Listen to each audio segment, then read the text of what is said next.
বাত ব্যথা, প্যারালাইসিস কিংবা আর্থ্রাইটিস, আধুনিক ফিজিওথেরাপি ও পুনর্বাসন চিকিৎসায় নির্ভরযোগ্য নাম ডিপিআরসি।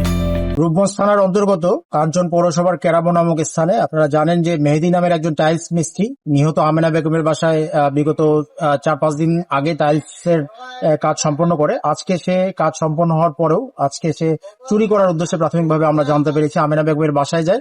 তো আমেনা বেগম বিষয়টি বুঝতে পেরে তাকে চুরির কার্যে বাধা দেয় এবং এই বাধা দেওয়ার এক পর্যায়ে আমেনা বেগমের সাথে মেহেদির ধস্তাধস্তি হয় এবং মেহেদি হাতের কাছে থাকা একটি ছুরি দিয়ে আমেনা বেগমকে ছুরিকাঘাত করেন গলায় এবং এই ছুরিকাঘাতের ফলে আমেনা বেগম নিস্তেজ হয়ে পড়েন এবং চিল্লাচিল্লি করেন। তার এই চিল্লাচিল্লিতে আশেপাশের লোকজন এসে ওখানে জড়ো হয় এবং মেহেদিকে ধৃত করে এবং আমেনা বেগমকে চিকিৎসার জন্য একটি স্থানীয় বেসরকারি হাসপাতালে পাঠানো হয়। পরবর্তীতে যখন আমেনা বেগমের মৃত্যুর খবরটি এলাকায় আসে, মেহেদি যেহেতু জনগণের হাতে ধৃত ছিল, জনগণ উত্তেজিত হয়ে গণপিটুনি দিয়ে তাকে ঘটনাস্থলেই মেরে ফেলে বলে আমরা প্রাথমিক ভাবে জানতে পেরেছি।